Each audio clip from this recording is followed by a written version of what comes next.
বাড়িতে প্রবেশ করতেই নিজের স্ত্রীকে শাড়ির আঁচল ঠিক করতে করতে রুম থেকে বের হতে দেখে থমকে দাঁড়ায় ইফাজ।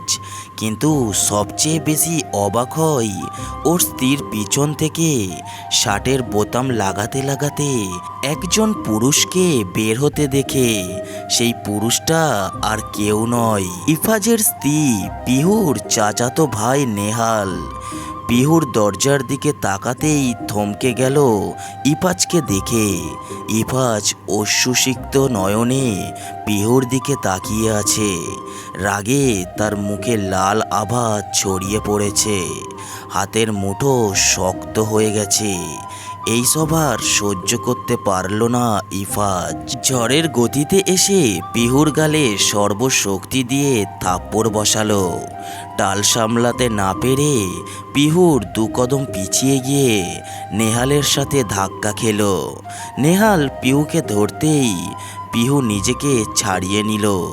চোখ থেকে তার পানি বের হচ্ছে। গালে হাত দিয়ে পিহু ইফাজের দিকে তাকালো। ইফাজ আবার পিহুর হাত ধরে টেনে নিজের সামনে দাঁড় করিয়ে বলল, ছি, তুমি এতটাই খারাপ আমি আগে ভাবিনি। আন্টি ঠিকই বলেছিল যে এই নেহালের সাথে তোমার সম্পর্ক আছে, কিন্তু আমি তা বিশ্বাস করিনি। এতটাই ভালোবেসেছি তোমাকে, আর তুমি আমার ভালোবাসাকে শেষ করে দিলে। ছি, আমার ভাবতেও ঘেন্না হচ্ছে। ইফাজের কথা শুনে পিহু বাকিন হয়ে গেছে। মুখ থেকে কথা বের করার চেষ্টা করেও পারছে না। ইফাজ আবার বলল, তোমার জন্য আমি আমার সব কিছু ছেড়ে এখানে এসেছি। তোমার জন্য আমি আমার বাবা মাকে ত্যাগ করেছি। আমার বাবার বিশাল সম্পত্তি ছেড়ে ছোটোখাটো চাকরি নিয়েছি শুধুমাত্র তোমাকে ভালোবাসি বলে। আর তুমি? আমার ভাবতেও অবাক লাগছে পিহু, কি আছে এই নেহালের মধ্যে যা আমার মধ্যে নেই? হ্যাঁ বলো। পিহু কম্পিত কণ্ঠে বলল, ইফাজ তুমি এবার আমার কথাটা শোনো।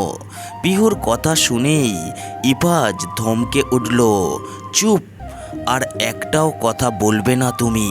ইফাজের ধমকে পিহু কেঁপে উঠল। ইফাজের দিকে তাকিয়ে অনবরত চোখের পানি ফেলতে লাগলো। ইফাজ তাচ্ছিল্য করে হেসে বলল, তুমি কি ভেবেছ তোমার কান্না আর মন গলানো কথা শুনে আমি গলে যাব? কখনোই না। একটা কথা মনে রেখো, ভালোবাসলে যেমন সবটা দিয়ে ভালোবাসতে পারি, আর ঘৃণা করলেও সবটা দিয়েই ঘৃণা করতে পারি। আমার জীবনের সবচেয়ে প্রিয় মানুষটা তোমাকে ভেবেছিলাম, কিন্তু তুমি আমার সেই প্রিয়জন নও। আমি মিথ্যা ছিলাম, তুমি আমার অপ্রিয় ছিলে, সেটা আজকে বুঝতে পারলাম। এই জন্য তুমি আমাদের সাথে ঘুরতে যাওনি, বাহানা দেখিয়ে বাড়িতেই থেকে গেছো, তাই তো? কথা বলতে বলতে ইফাজের গলা ধরে এসেছে। খুব ভালোবাসতো সে পিহুকে, কিন্তু সেই পিহু তার সাথে আজ এত বড় প্রতারণা করলো। পিহু ইফাজের দিকে তাকিয়ে কেঁদেই চলেছে। পিহু বলল, প্লিজ ইফাজ, সবটা চোখের দেখায় বিচার করাটা ঠিক না। একবার আমার কথাটা। কি শুনবো তোমার কথা? সবটাই তো নিজের চোখে দেখে নিলাম। আজ তো নিজের চোখে দেখলাম, অবিশ্বাস করি কিভাবে? পিহু অবাক হয়ে গেল, কে ইফাজকে ওর নামে উল্টোপাল্টা খবর দিল। পিহু কিছু বলতে যাবে তার আগেই ইফাজ পিহুর দুবাহু শক্ত করে ধরল। ব্যথা পাচ্ছে পিহু, কিন্তু আজকে এই ব্যথা যেন কিছুই নয়, এর থেকে হাজার গুণ বেশি ব্যথা ওর বুকে হচ্ছে। ইফাজ পিহুকে ঝাঁকিয়ে বলল, কেন এমন করলে? একবারও ঈশানের কথা ভেবে দেখনি? ইফাজের কথায় পিহুর ঘোর কাটে। ইফাজের থেকে দৃষ্টি সরিয়ে দরজার দিকে তাকায়।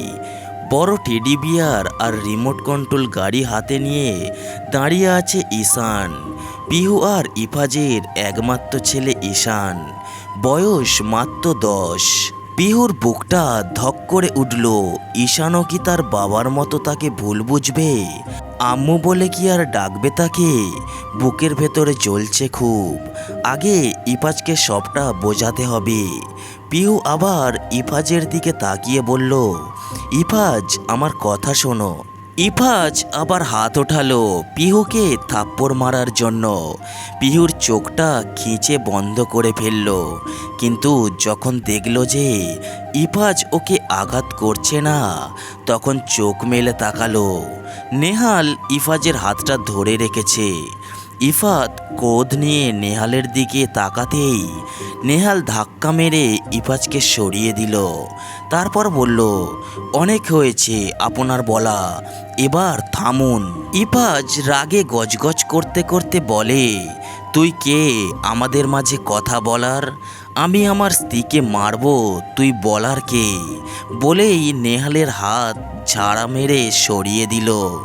নেহাল বলল, কিন্তু এখন তো বুঝতে পারছেন যে পিহু আমাকে চায় না। নেহালের কথা শুনে পিহু রাগান্বিত স্বরে বলে, নেহাল প্লিজ পিহু, আজকে আমাকে বাধা দিও না। দেখুন পিহু আমার সাথে হ্যাপি নয়। কি নেই? আমার গাড়ি বাড়ি টাকা পয়সা সব কিছুই আছে, আর আপনার থেকেও নেই। কি জন্য পিহু আপনার সাথে থাকবে বলুন তো? তাই আপনি আমাদের মাঝে আর থাকবেন না, চলে যান, তাহলে আপনিও হ্যাপি আর আমরাও হ্যাপি। কথা শেষ হতেই পিহু নেহালের গালে থাপ্পড় মারল। নেহাল নিচের দিকে তাকালো। ইফাজ পিহুর হাত ধরে বলল, তোমাদের এই মেলোড্রামা বন্ধ করো, অনেক হয়েছে, আমি আর সহ্য করতে পারছি না। তুমি হ্যাপিনেস চাও তো? তাই হবে, আমি আমার ছেলেকে নিয়ে চলে যাব, তোমরা তোমাদের মতো করে সুখে থেকো।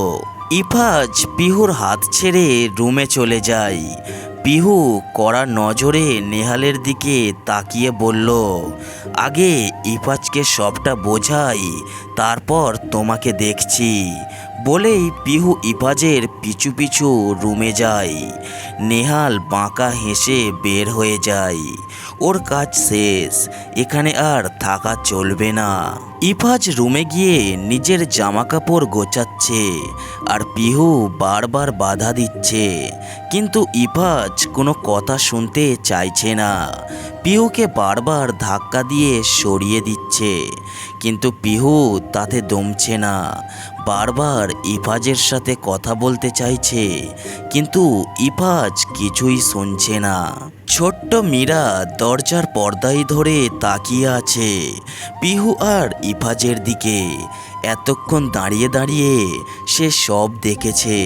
5 বছর বয়সী মীরা কিছু বুঝতেই পারছেন না। ছোট একটা টেডি বিয়ার কোলে নিয়ে দাঁড়িয়ে আছে। সে তো ঘুমিয়েছিল। চিৎকার চেঁচামেচি শুনে তার ঘুম ভেঙেছে।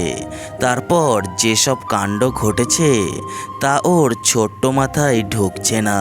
তবে সে এইটুকু বুঝতে পারছে যে ইফাজ আর ঈশান চলে যাবে। মীরা চোখ ঘুরিয়ে ঈশানের দিকে তাকালো। ঈশান এখনো ঠায়ে দাঁড়িয়ে আছে। মীরা আস্তে আস্তে ঈশানের সামনে গিয়ে দাঁড়ায় এবং বলে, ঈশান ভাইয়া, তুমি আর ভালো আব্বু কি চলে যাবে? ঈশান মীরার দিকে তাকালো।